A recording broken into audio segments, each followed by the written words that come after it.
Hi there, friend. My name is John Werner. I used to be a part of the largest cult in the United States. After studying the Bible, Christian history, and ministry, I set my sights on confronting the problematic nature of white evangelicalism in the United States. In 2019, I published my first book as a first step in addressing the subtle issues of this complex system. This podcast will continue that work under the same title. Welcome to The Cult of Christianity.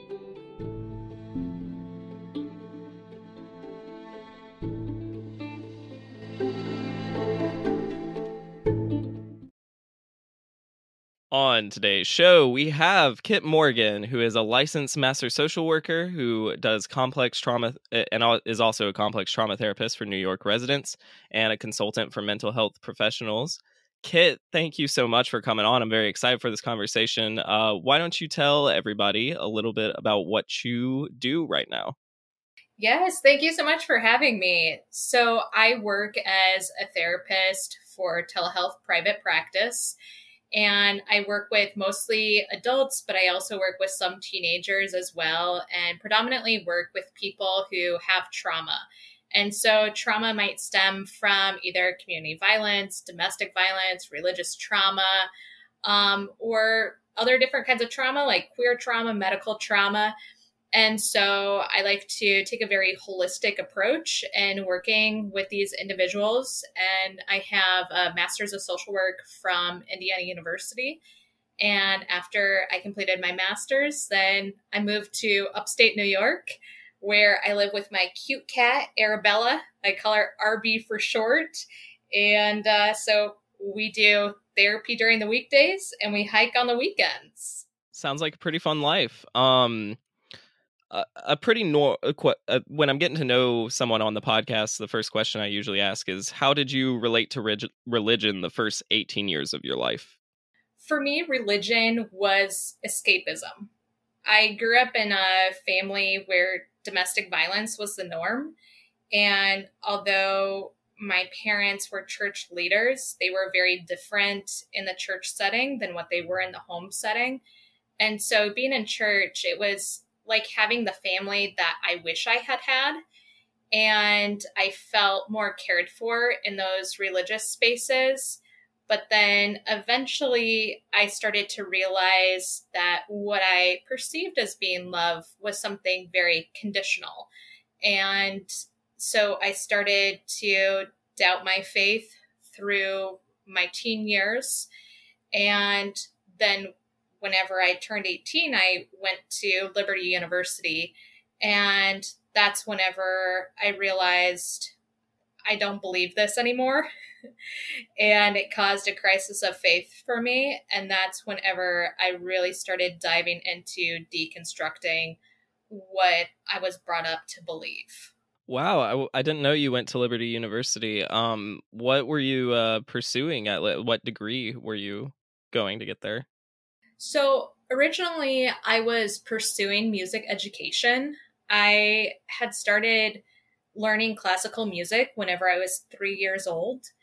And I would go to music school growing up. And so it just seemed like a natural progression for me to study music education. And whenever I got into it, I was doing quote unquote secular or non-Christian music education from Indiana University before going to Liberty University. And so it was very affirming in that space. However, whenever I went to Liberty University, it was very gendered and I didn't feel accepted in those spaces. And it didn't feel like I was supposed to be there. And so after a semester there, I decided to go back to my home in Indiana and figure out what I wanted to do. And I had taken a general psych course and really enjoyed it, did really well in it, and was like, I will just pursue a Bachelor of Science in Psychology. And I also became interested in Christian counseling as well because I had received Christian counseling whenever I was a teenager and I didn't like it for multiple reasons. And I was interested to know what they were teaching in regards to Christian counseling. And so I got that as a minor and did that all online while I started volunteering at a local mental health community facility. And I loved volunteering at the community mental health center so much that I didn't even mind not getting paid. And I thought, well, if I don't mind not getting paid, this is showing me that this is what I should really be doing with my career. Yeah, that makes a lot of sense. Firstly, you were talking about how in your teen years there was this kind of gradual distaste for certain parts of the Christian culture, but you were, still identifying as a Christian, it seems.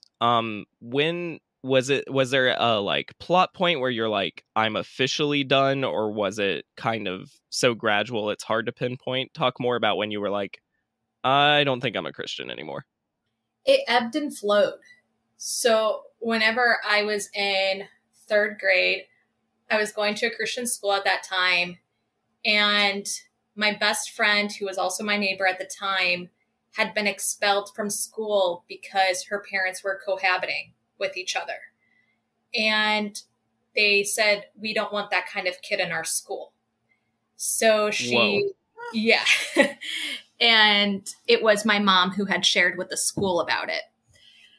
So my best friend's family moved away because they found out that my mom had shared about that. And so seeing that, and also my friend was half Puerto Rican and half Black, and I saw how she was racially profiled, even at being that young age. I grew up in a neighborhood where I was a white minority, so I wasn't really used to that except in the religious spaces. And I started becoming very aware of racism at a very young age because it just felt very different where I was living compared to where I was going to church and where I was going to school. And then I was getting bullied a lot as well. I binge ate a lot, and so was getting bullied for that. And I just really questioned, how could these kids who are studying a lot of scripture be so cruel? And how could adults who are leaders be so cruel to a child? And whenever I was in fourth grade, I became an atheist. And what changed for me was I had a near-death experience whenever I was in fifth grade. And in surviving that, I decided that I believed in a higher power. And I went to a Christian camp that is actually in the same region where I'm living right now, the Adirondacks. And I felt like I could be open about discrimination that I was seeing and these different social justice issues. And people were talking to me about it. And we were deconstructing this together and deconstructing our faith together. And I felt just really seen and heard during that time. And I felt like it was just more inclusive there. And because of that, I decided to become Christian again after that. But then I started realizing that this was part of the camp high rather than what it was actually about with Christianity. Wow. Yeah. I mean, that does it sounds a little bit like emotional whiplash, to just kind of go back and forth that way. You alluded to this earlier in some of you that you were feeling uncomfortable, specifically at Liberty. But before then, when you were still under 18, how did you relate to gender and gender roles, both your own gender and more broadly, just how did you perceive gender? Well, I started noticing differences whenever I was very young. So I'm a non-binary person. And whenever I was a child, I was assigned female at birth, but I didn't enjoy playing with baby dolls. I didn't enjoy doing the typical activities that little girls my age like to do. while girls were having princess birthday parties, I was having pirate birthday parties. Like, I just was not into the gender binary, and the gender binary is looking at gender in terms of feminine and masculine as being black and white type concepts and not having that gray in between. But I was really living in the gray since childhood. And I would say whenever I was a child, I felt a lot more liberated to live in that gray preceding whenever I became a teenager. Because whenever I was a teenager and going to a Christian school before going to a public school, which I eventually went to, I had to go through something called charm class. And what charm class was, it had a lot of curriculum that was based upon this book called Lies That Young Women Believe. And it was a form of conversion therapy in and of itself. And that class really repressed my gender identity and halted my exploration of the gender non-binary. And we had to do things like learn how to host a tea party. We had to learn how to curtsy. We had to learn how to balance books on our head. We had to memorize verses about what it was to be a submissive wife, how to become a wife. And I mean, this was in the 2000s. Like, this sounds like something from the 1950s, but it's still something that exists today. Yeah. My two older sisters, I think, took a couple etiquette classes at our church, and so I think it was a bit softer, if you will, but yeah, some of the similar things of the books on the head and stuff. Yeah. Well, I'm sorry you had to go through that. When did you, and forgive me if I use incorrect terminology, when did you come out to yourself? When was it kind of like, when were you able to say I'm a non-binary person, like, confidently? So in coming out, what happens is there's lots of coming outs. So there's not one big coming out. So my first coming out was whenever I was in third grade, and I had heard an anti-LGBTQ sermon, and it was about saying a man should not lie with a man and a woman should not lie with a woman. And the pastor had said, if this happens, you'll get STDs and you'll die, and that's what you deserve. And I remember being very confused and feeling distraught. And I asked my mom afterwards, I said, well, what does that mean? Because I just had a slumber party with my friend so-and-so and we slept in the same bed. Does that mean I'm going to die? And my mom decided to give me the sex talk in third grade. And she explained to me about sex with same sex. And she also explained to me purity culture's version of sex, which was something that I was taught thereafter through my adolescence by other fundamentalist women who said that sex was for the pleasure of men and that women did not like it. And what women got from sex was their Christian duty to become a mother.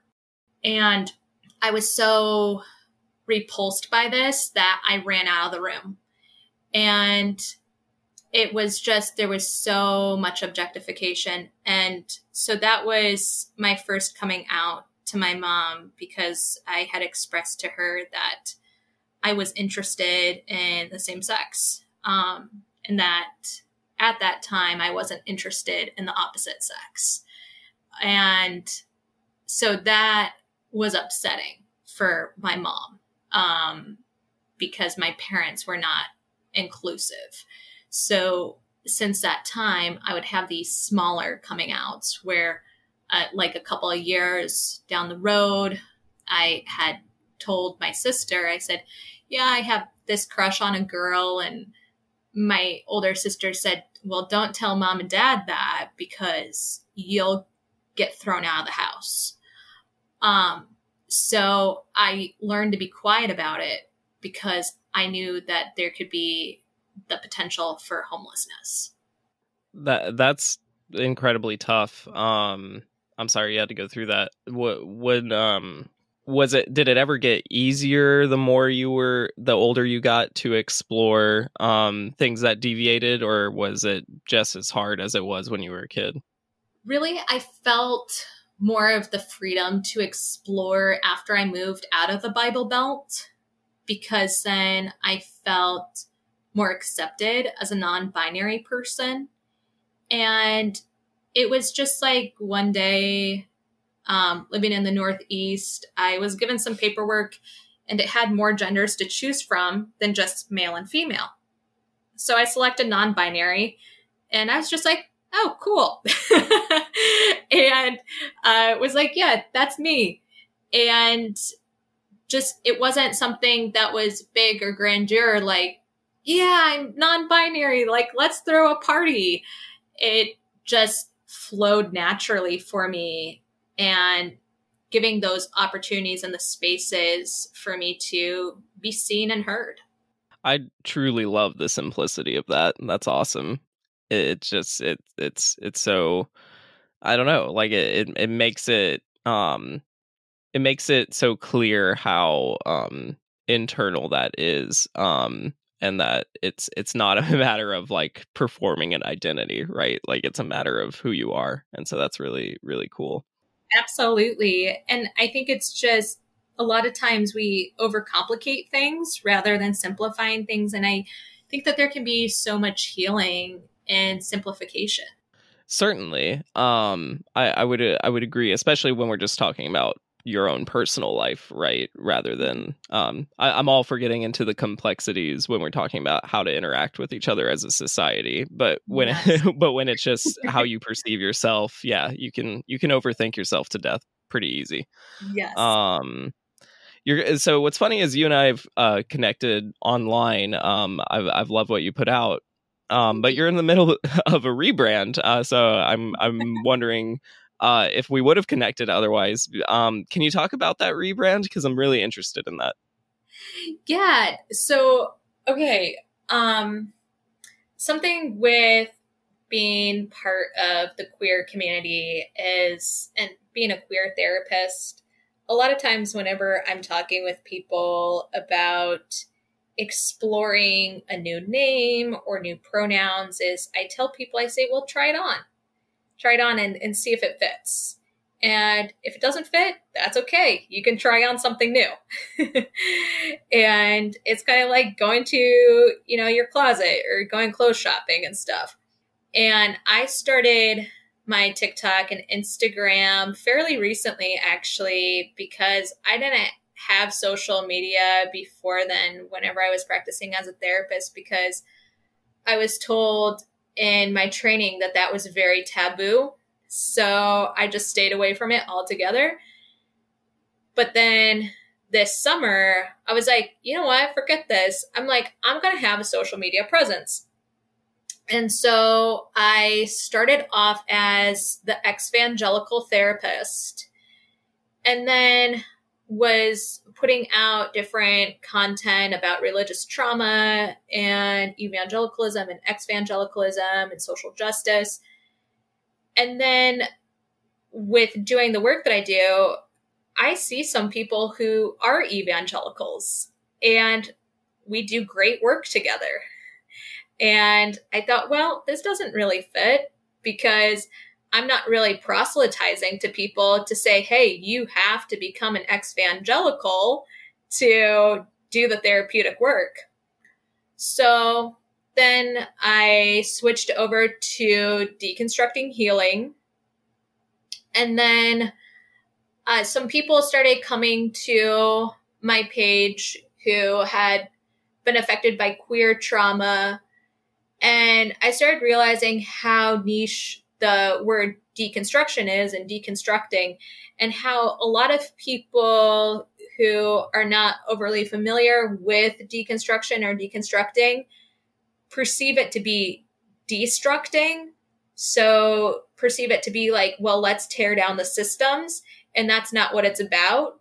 It refers to a philosophy where you look at the parts rather than the sum of a concept, and you analyze each part to make new meaning out of it and to form a deeper understanding. However, because that is not a widely recognized or acknowledged philosophy, I decided that that was too complex. So I said, hey, I'll just rebrand it to my name, Kit Morgan Therapy, so that there is more room for creativity and less placing myself and the work that I do in a box. That's awesome for so many reasons. A lot of the conversations I have off air with people are about how I actually get very frustrated with the deconstruction community online, if there is one. It's I started using that word like when I wrote my book back in 2019, not knowing that people were using that word in another way than you're describing, which I've quickly learned, of course. But Yeah. you're right. Deconstruction. I mean, I have a interdisciplinary in literature, so I think of it in literature. What we mean when we say deconstruction is, you read a piece of literature and you take a sentence out and you analyze it, and so exactly what you're saying, analyzing the parts to get to the real meaning, the deeper meaning, what's actually being said without being said. So I thought it was a great word when it came to deconstructing faith. But yeah, I also, in my very first episode, said deconstruction is not mere destruction. I'm okay with certain systems being destroyed personally, but I don't. But I don't think everyone needs to be. There's got to be some people who are into reconstruction. I'm not, but some people need to be. Yeah, and I wish that word could be used more broadly because to me it's really compelling, the idea of I used to use that word to talk about all sorts of things when deconstructing different like social constructs. But you're right, online it's kind of become this weird kind of one very white, very like just kind of evangelical under a new dogma kind of thing. Yes. That I'm not a big fan of. So that's why I was excited to ask you about that, because I was wondering if you and I were kind of in a similar place on looking at that issue similar. Oh, yeah, absolutely. And I mean, it's like one of the things with this is people who used to work in evangelical ministry, they're looking at, after leaving evangelicalism, what they're going to do for work. And so a lot of the work that ends up happening is, and they translate the work that they did over in evangelical ministry into, let's just call it what it is, deconstruction ministry. Yeah. And so because of that, it's just changing different phrasing. And I think that it can be a very dangerous thing. You and I are in agreement, but I will move on from that topic because that would become the whole episode if I kept talking about that. But yeah, no, it's very important though, because I liked that you did have that. I think we connect. I can't remember if we connected when you were ex-evangelical therapist or deconstructing healing, but I liked the deconstructing healing only because I thought that was like kind of a cool. I liked it, but I hear you on the how complex it is, and maybe not for everyone. But for me, it was like a cool. I was thinking of it in a more general sense, and that was kind of fun. It was refreshing, if anything. Thank you. I really appreciate that. Of course, of course.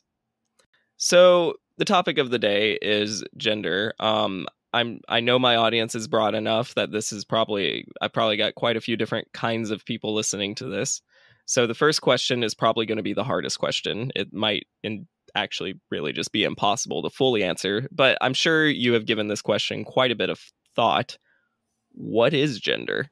So gender is a social construct of how we perceive femininity, masculinity, and everywhere in between.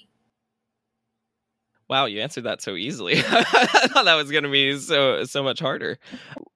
when you say we, is that just all humans? Has that looked different through history? Does that look different in different cultures? Oh, yeah, it's definitely looked different through history. And it's still something that I'm learning about historically. I mean, talking about non binary was talked about since the Greek era, and since ancient Greece, I should say. And also, there's trans representation going back to ancient Egypt. So, this isn't anything new.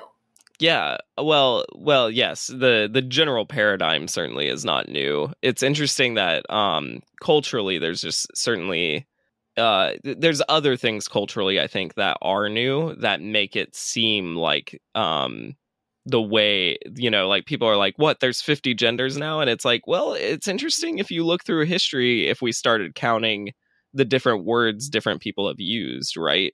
Because in a sense, all these words are just a way to describe something.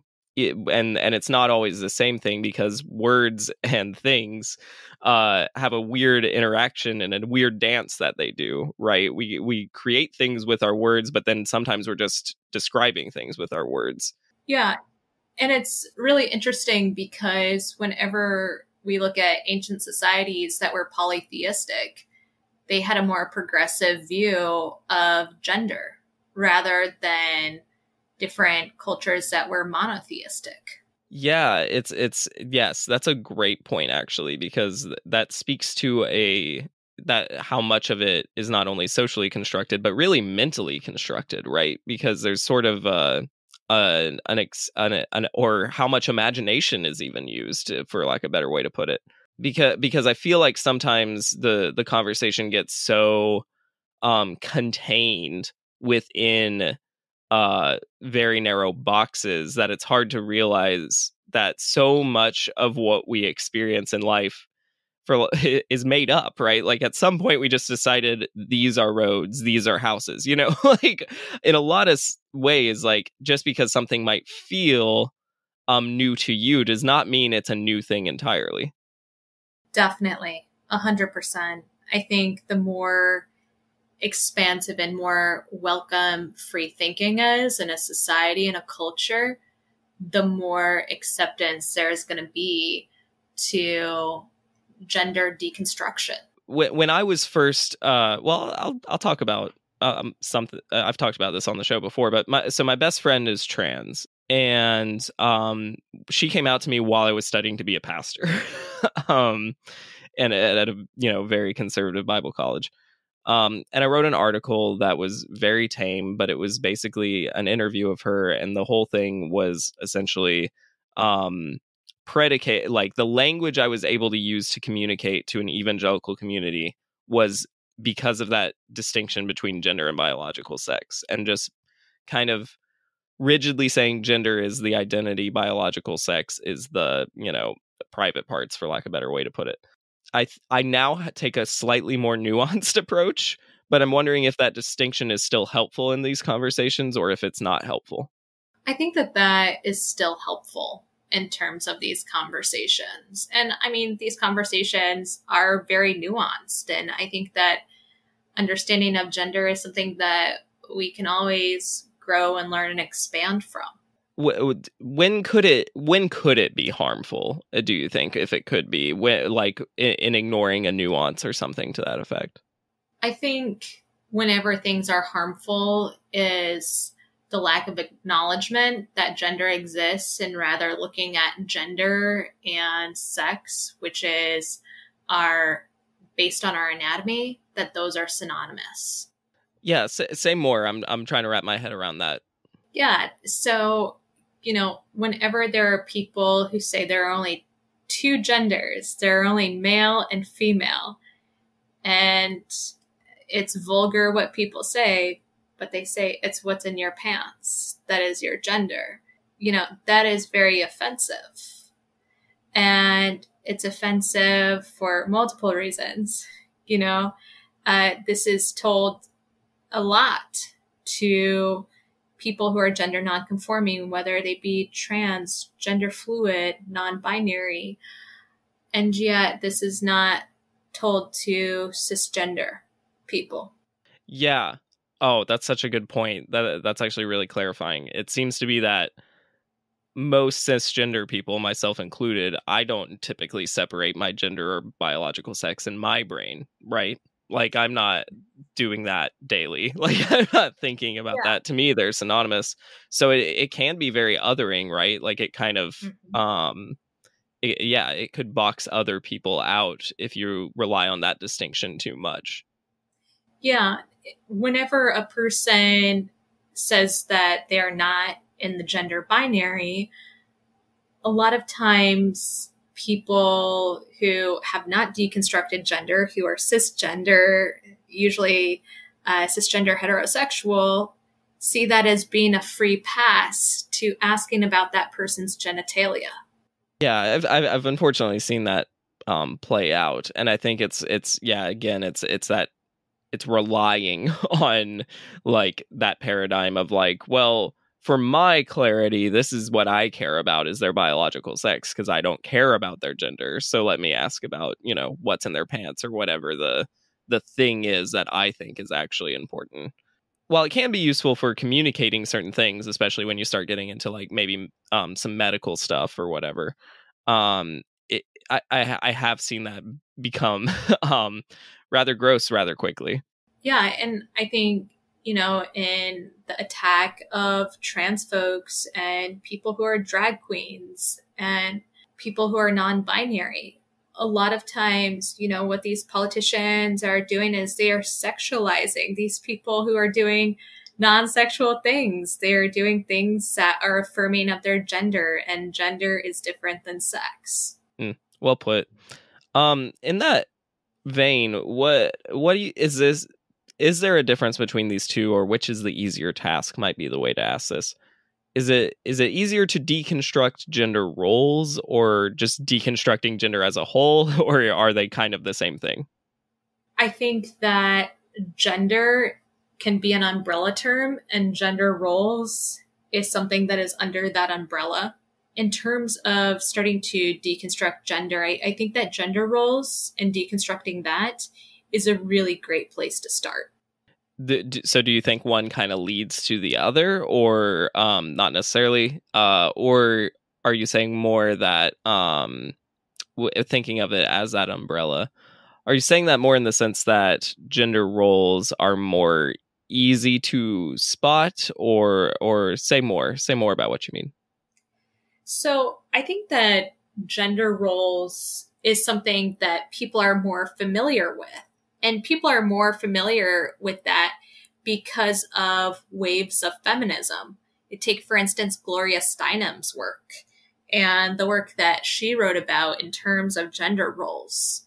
Whenever society as a whole starts learning about a concept, then it can be helpful to keep building upon that concept that has already been learned.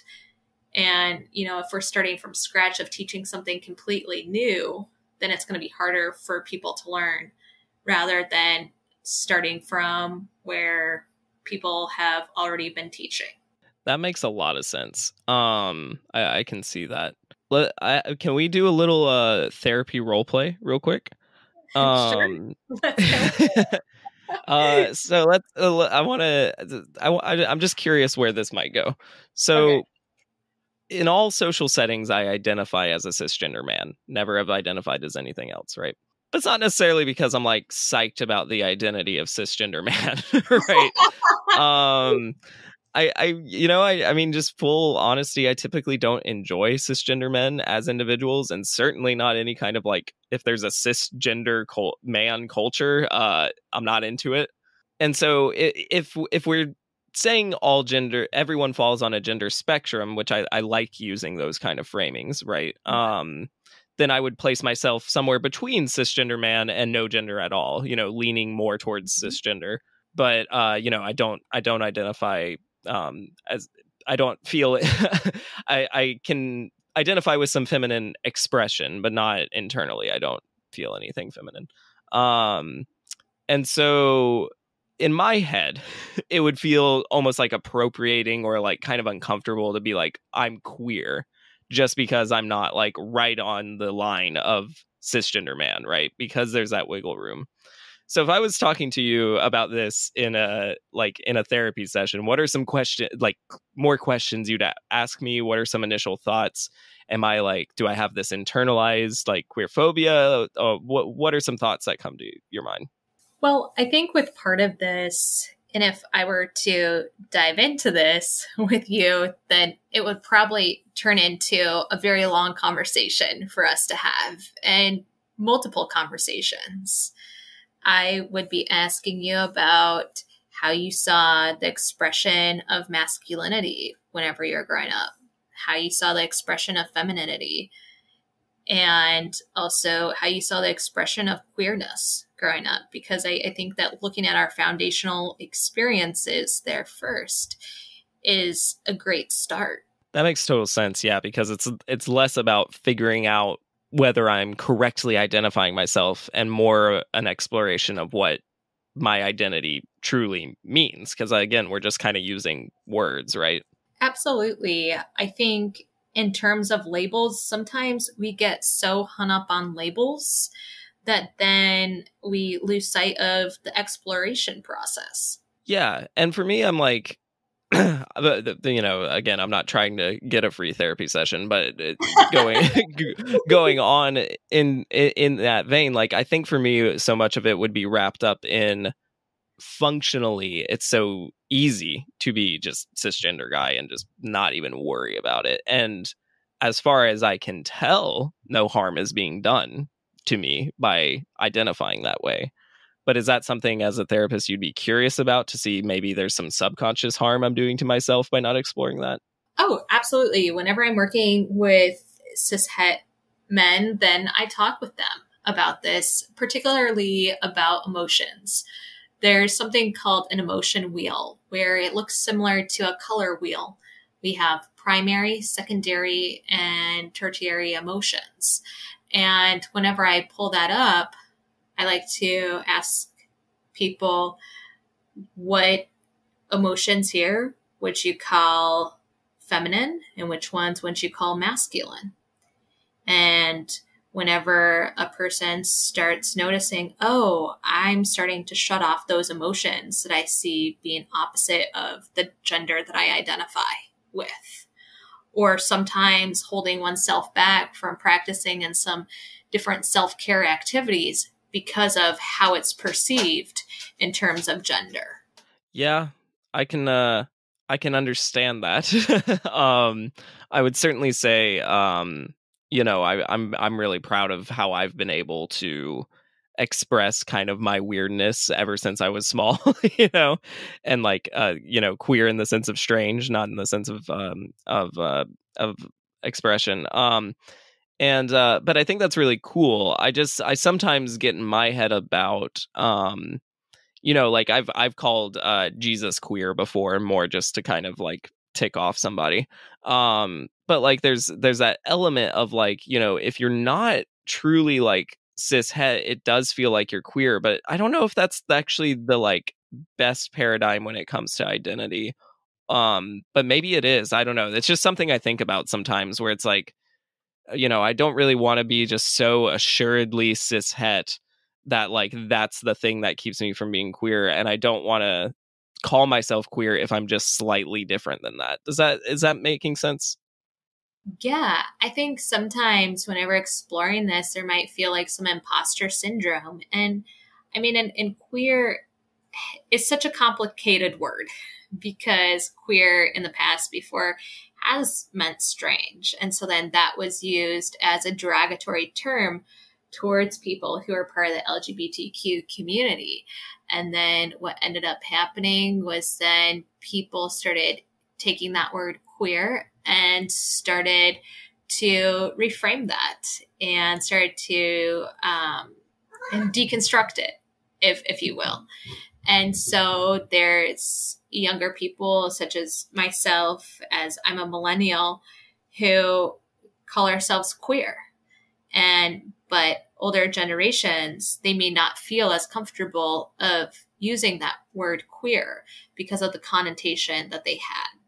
Yeah, that's interesting. One more thing on that, and then we'll finally stop talking about me because this is too much. I'm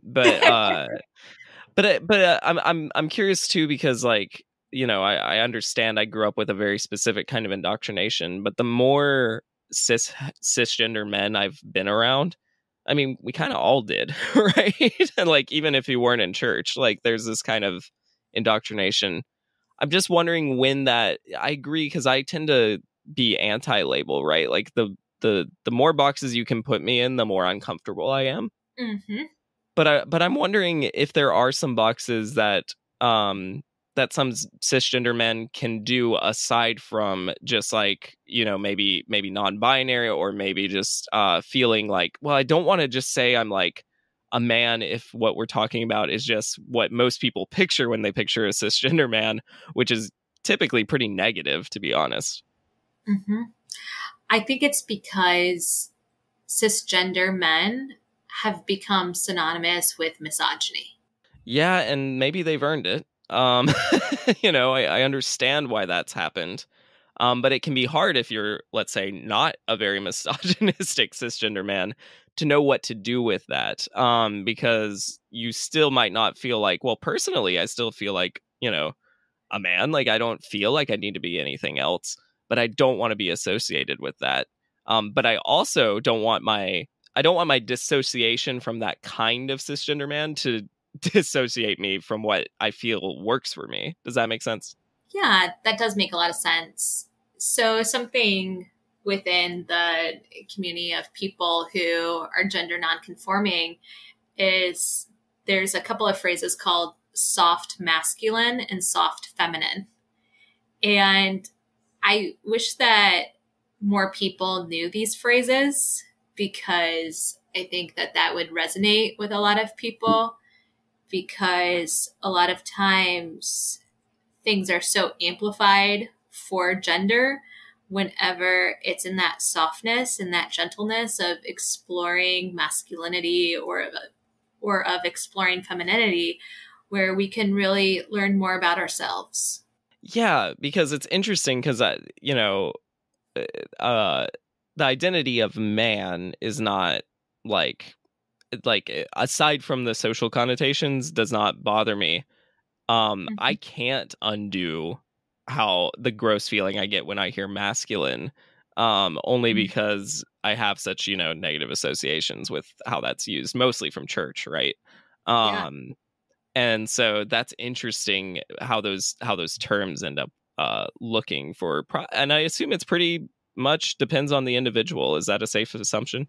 Oh, yeah. I mean, this is very individualized. And I think part of this can be really helpful in journaling about it as well. Journaling about masculinity and femininity, something that can be a really great exercise for people who have grown up in Christian fundamentalism, is to even write down the verses that you remember about gender and write what you know about that now in a response to that. Gotcha. Maybe I'll do that, but I probably won't because even though I'm a journalist, I'm terrible at journaling. It's like the biggest irony ever. You alluded to this earlier about the kind of awful, dangerous situation it is for people in the U.S. right now, who are not, you know, identifying as the classic genders or whatever you want to call it. What concrete steps would make the United States safer for people of all genders? I mean, part of this has to go to a federal level. I think one of the biggest problems is the supposed separation of church and state whenever these religious organizations are really inciting violence and are encouraging political violence and political aggression against the LGBTQ community.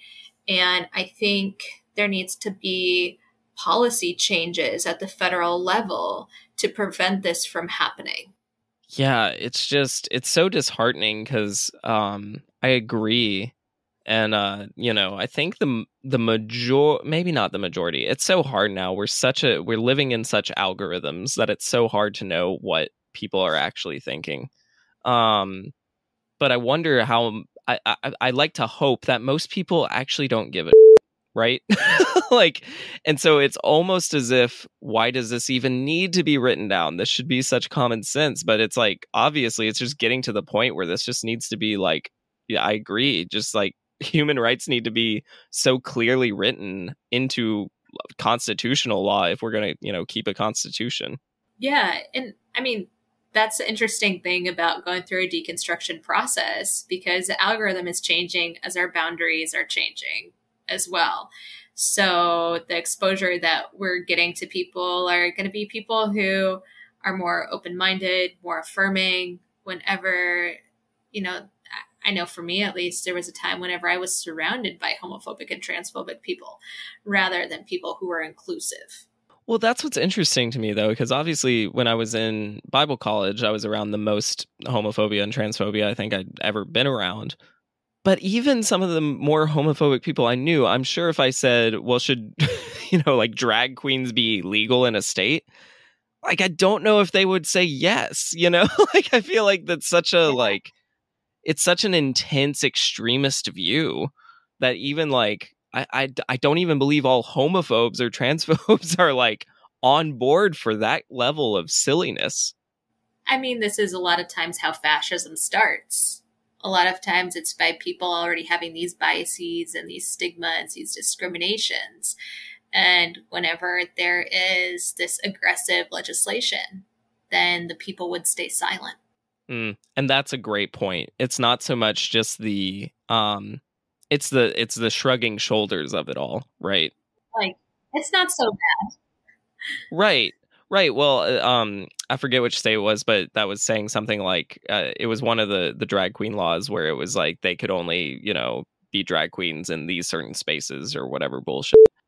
And I mean, it made me laugh only because I was like, so when are we getting to the point where we're going to like start saying you can't wear tight pants if you're a guy? Right. Like, I'm like, because at what point? I mean, it really is just such a like it's so like you have to be so specific as to what things are, especially when you get to like a legal level. And like you said, I mean, it's fascism when you get to that level, right? Yeah, absolutely. And I mean, there's a lot of puritanical laws that still exist in the US, and they could be resurrected, if you will, because they already exist. They're just not getting enforced. But now we're seeing these new, puritanical laws come up. And so there could be a lot of new things happening. Yeah, I'm not looking forward to it, to be honest with you. I think something that is really dangerous about a lot of these anti-LGBTQ laws being written is that they are very vague, and yet they're getting passed. Because of the vagueness of them, they can be enforced in a variety of ways. So even like the drag ban in Tennessee, it was written so vaguely that that could be interpreted in many different ways, rather than only targeting people who do drag, which is still awful. Yeah, no, it's crazy. I mean, I've read them myself, and I'm just like, you can't. It's almost like they don't even know what they're saying. I mean, it's kind of like the dumb cultural thing where people are like, "I don't have pronouns." It's like, what do you what do you mean you don't have pronouns? Like, what are you? It's written by in that kind of mindset where it just says some very silly things. But it can have very not silly results, right? Where it can be applied once you write something into law, and then you have a pretty bad police system in your country. It gets pretty scary pretty quickly. Yeah, I do think they know what they're doing. I think that their ignorance is a facade. Really? Wow. Yeah. I don't disagree, to be honest. I think it's one of the biggest mistakes people made with Trump was just assuming like he was completely clueless. I'm like, I think he knows what he's doing more than he lets on. And I think that's true with some of these other characters too. Absolutely. I mean, it's like a lot of times with fascist regimes, that's what happened. People didn't think that, they were the sharpest tool in the toolbox, if you will. And that's how they started rising to power, was because of getting underestimated. Yeah. Well, I don't think they'd be able to do that if there wasn't like a cultural fear of certain things, and that those fears are based in some reality when we start talking about economic things, capitalist things. But why do you think there is culturally such a fear of genders that are outside of cis man and cis woman? Similarly to Christian supremacy, they are afraid of people who refuse to be in the boxes because that means that they have less control over them. Yep. You're not going to get an argument from me over that. Well, but is it just a fear? Is it all control? Is there also other things going on? Like, is it? I wonder. Maybe this is too charitable. I wonder if there's almost like a fear of being embarrassed for getting something wrong. Like I see this with particularly older people who are trying to be chill and then end up being just saying everything wrong, and we want to like encourage them to say things the correct way. But there's almost like they almost go, screw it, I'm just going to be a bigot because this is like way too hard for me since it's so new. Do you think that ever happens too? People learn what they want to know. People can learn through their 70s. So people are capable of learning. I have known people who are in their 70s who learned the acronym LGBTQ and can tell you what each letter stands for. So I think that people really have the capacity to learn. It's what they choose to learn. I knew a lot of people who were elderly who would learn verses and chapters of the Bible because that's what they thought affected their life, and so because people may not see those part of the LGBTQ directly affecting their life, then maybe they don't see that the effort is worth it to be advocating and learning and supporting them. Yeah, I think that's a much better way to put it. It's almost like, but I'm still interested in that fear, right? Because it's like, fear of the unknown drives many humans, right? It's just like a lot of us behave out of I'm afraid of this thing I don't know about. But I'm just like, well, there's enough information out there if you look for it.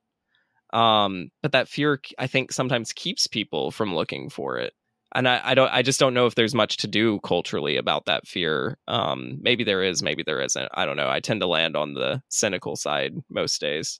What do you think that people are afraid of in regards to the LGBTQ community? I don't know. like intellectually speaking, I don't know. Because in general, I mean, I know that they're subjected to certain kinds of propaganda and they're going off of that a lot of the time. But when I think about people like, and I'm thinking more about less powerful people, right? I'm not talking about Congress per se, but when I'm thinking about like just, Joe Redneck who lives down the road from me or whatever, why are they afraid? I don't know. It doesn't affect them, right? I don't even like, not even on a, you should be pro all people, which I think you should be. But I'm just like, why are you? I don't know why they're so afraid, but they seem to be. Oh, yeah, they are. I mean, I live in a very rural area. I see a lot of Confederate flags, which is ironic because I live in the North. In New York? Yeah. Yikes. For some reason, that makes me more mad than when they're in Georgia. Oh, yeah. There are more Confederate flags out here than whenever I used to live in Virginia. That's wild. Oh, it really, really is. And I think in terms of this, like, are you familiar with the power and control wheel? Not off the top of my head. So tell me about it. Yeah. So with the power and control wheel, it's very interesting. It's about abusive systems. And so this could be, abusive people who are in government. It could be abusive people within a workplace system or in a person's family or relationship. But it all goes back to power dynamics. And so we may see power as being the people who are at the top making these different policy changes. But there's power dynamics all around us. And so because of the power dynamics, then they're seeing this association with gender and power dynamics. And so whenever there's, deconstruction or challenging of gender norms, then people can feel loss of control or loss of power. Yeah, and especially in a country where increasingly it feels like you have less and less power unless you're part of like, the top 20%. That makes sense, right? Culturally, how that could happen. And you could feed into those fears if you're a powerful person quite easily. Yeah, absolutely. And I mean, the thing is, it's like in living in a rural area, like I grew up in a city, so living in a rural area is a different way of life for me. But what I've noticed is that change in a rural area feels unsafe for people. And it's that stability of keeping things going that feels safe for people.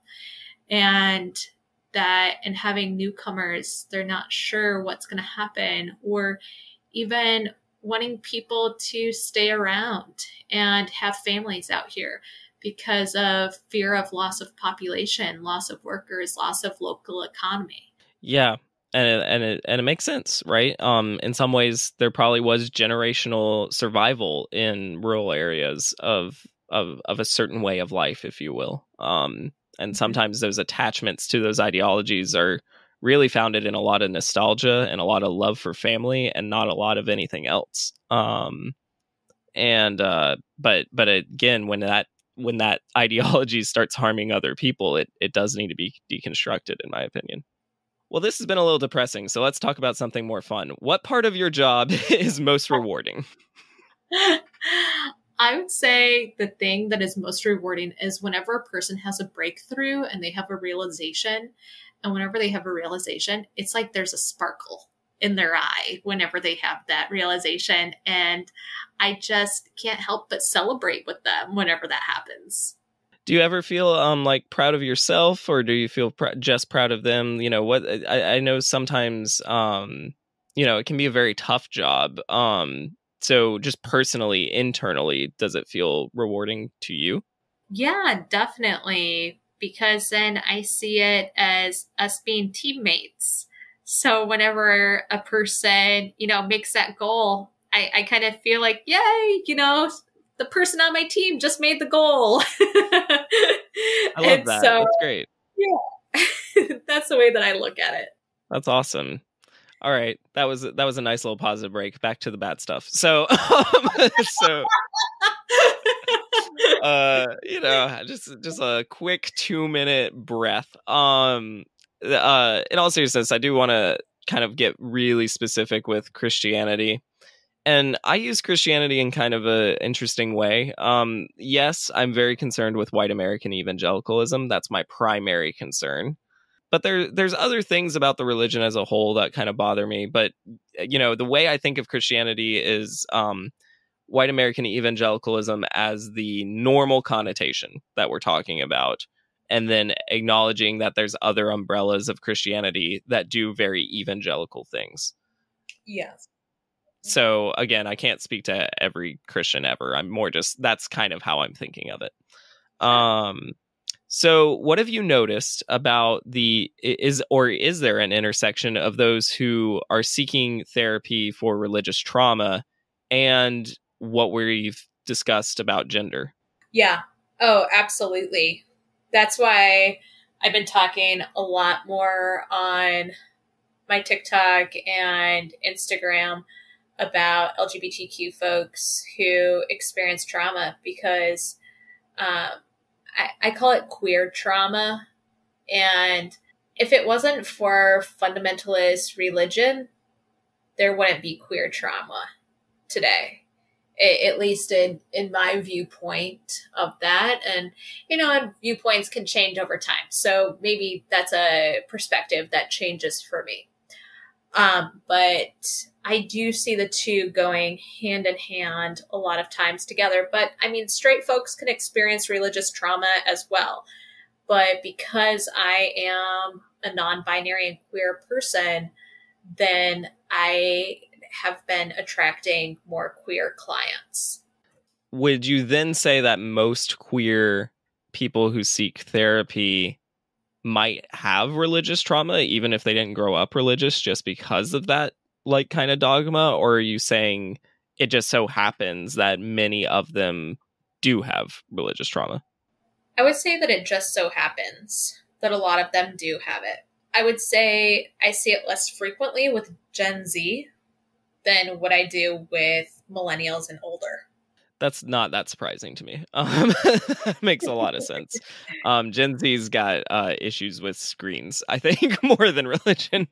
But maybe that's my millennial self in my rocking chair. Who knows? But Well, I think part of it is because Gen Z's parents are millennials, and a lot of millennials have been doing deconstruction work of religious trauma. So they're trying to break generational patterns, and I'm seeing that it's starting to work with the next generation. even when I was a Christian, I think I saw there being. I think I even wrote this in my article about my friend. Way back when, about how there was I was trying to relate, it's kind of a cringy analogy, but I was trying to say, like, my friend doesn't feel like she's in the right body. It's kind of like when you're a Christian, but then you sin and you're like, well, am I even Christian anymore? I was trying to make some sort of like analogy like that. But I do wonder about how central identity is to that paradigm. Do you think that comes into play ever in your practice? Yeah.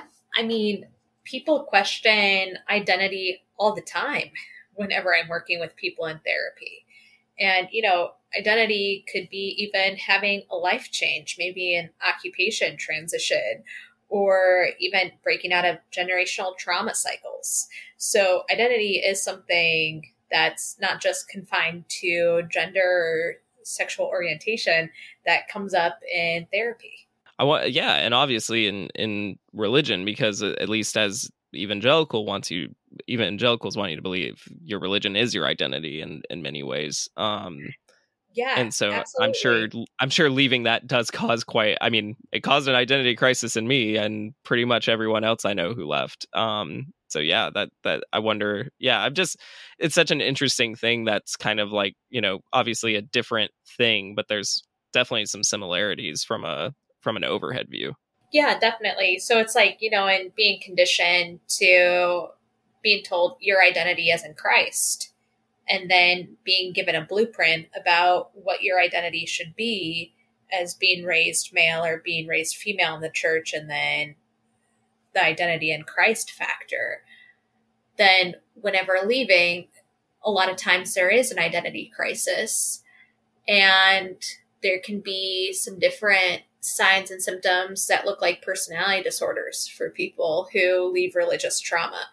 And they can experience something called splitting, where splitting is whenever a person starts going through dissociation, and the dissociation starts affecting the presentation of their personality. So they may seem like one person in one context and another person in another context. Yeah, that makes sense. And I think during transitional periods, especially, you almost, in some ways, that's a way to survive, right? Because you kind of have to blend in certain scenarios when you're leaving a ideology, a group of people, whatever you might be leaving. Definitely. And so it becomes a defense mechanism, and sometimes that's voluntary and sometimes that's involuntary. So voluntary means that you can have an element of control of it, and involuntary means that you have no control of it. And then sometimes that starts showing up in different situations where that might not be necessary, but that trauma response system is kicking in, telling you it is necessary, and can end up fragmenting different relationships. Do you think there's any version of Christianity that can accept more than two genders? Yeah, I do. How optimistic of you. How? I'm not saying you're wrong. I'm not saying you're wrong. I'm trying to picture it. The Church of England said that they think that God is non-binary. Yes, but yes. Yeah, well, and what's interesting is I wonder if evangelicals, you could back them into that corner if you tried hard enough. But then what? It doesn't. But as far as ideology about human beings, that they can be more than two genders, I don't. There are progressive churches that say the right things. I'm just wondering if their Christianity can allow them to do that. Well, I think that'll be really interesting to see what happens with the Church of England, because with the Church of England, I mean, if they're saying God is non-binary, and if there's this belief that we're created in the image of God, then does that mean that everyone is non-binary according to the Church of England? Yeah, that would be, yeah, that's the thing. And this is, oh, I'm so glad you said that, because this is where I get tripped up on some of those more progressive ideologies. Obviously, I want the church to be more progressive, right? Like I want less harm happening in those communities. But it's since Christianity has evolved the way it has evolved, it's just really, really hard to undo some of the like theological work that's been done for centuries to make progressive ideology coherent with Christianity. And maybe that, again, maybe I'm being too harsh on them, but it's just it's kind of hard for me to wrap my brain around. I have gone to multiple churches before where they had trans folks who were pastors. Yeah, well, and I've known several queer pastors myself, and it's not like it's impossible. Obviously, it's happening, but I don't know. And again, I'm not trying to. I'd rather them be there than not, especially if they feel safe there.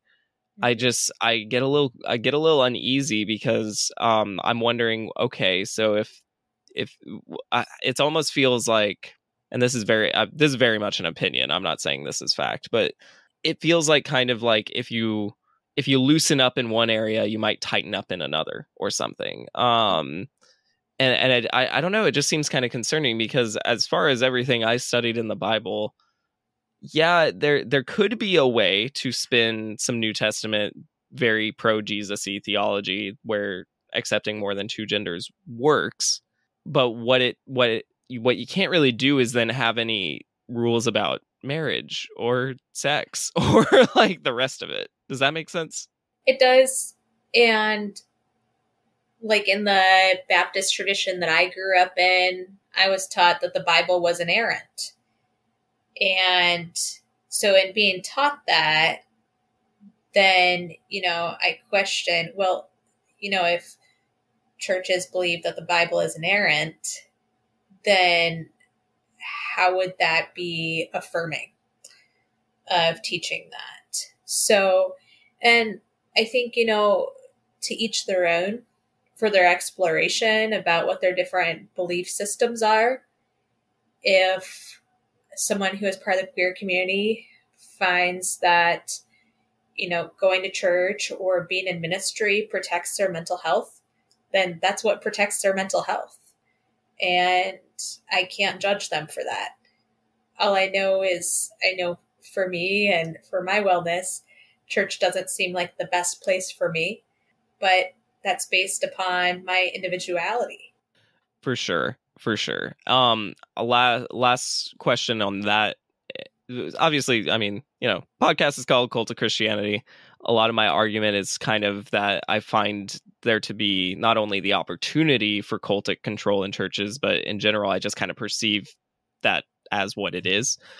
And I what I've seen, at least with the evangelicals, is they have to have gender, right? Because they have to have patriarchy. And so if they don't have a very gendered way of thinking and a very binary gender way of thinking, they don't have patriarchy, then their whole cultic system falls apart. And the reason I think that even exists is I have a theory that I've touted many times, that one of their methods of control is predicated on controlling a whole household through one man. Like that's part of it. And they kind of come out and say it with umbrella theology all the time, that, children listen to the wife who listens to the man who listens to God. So I understand there are more versions of Christianity than that evangelical way, that are, trying to find those theological ways to accept queer people. But I'm really rather cynical that those places can offer healing that's needed. Do you share in that cynicism with me, or are you more hopeful that there is room for Christianity to be a safe place for everyone? I do share in that cynicism with you. If I was idealistic, I would still be trying to find a church today to go to. And I've stopped trying to do that. So that's where I'm at in terms of, leaving church. I had tried before in the past, and it just did not feel right in my body I believe that the body keeps the score, and my body was telling me no. And I agree with you. I mean, a lot of this is based upon structure, and this is what is taught in the Bible.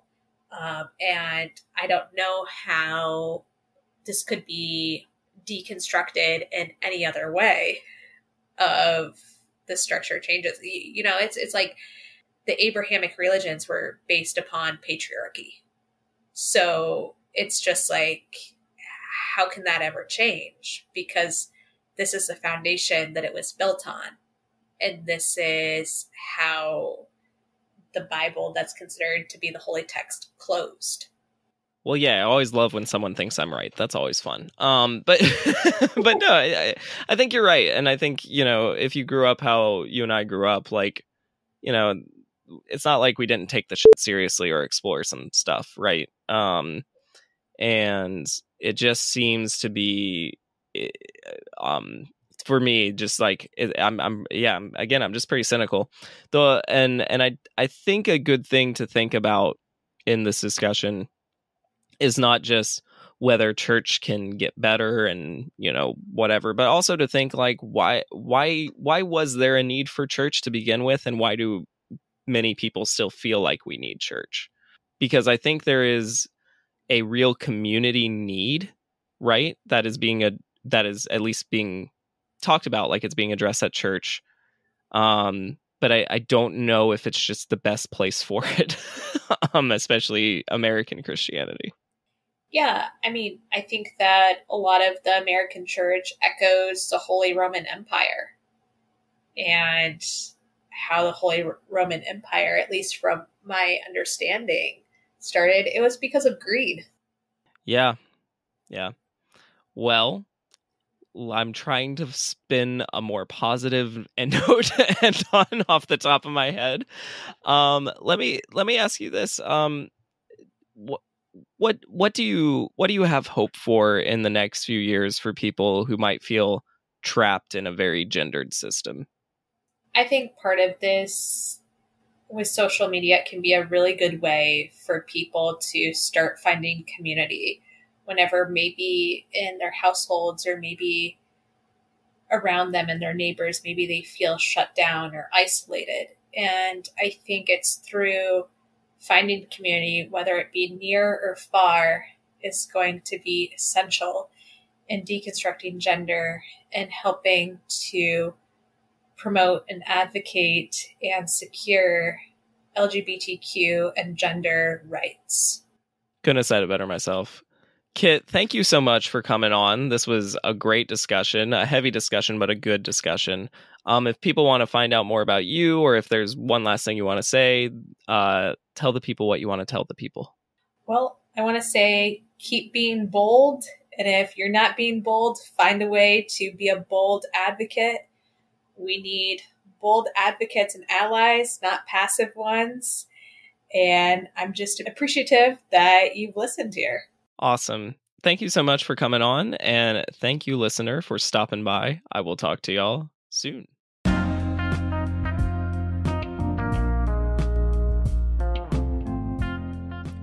If you'd like to learn more about this podcast or other work I'm doing, go to thecultofchristianity.com.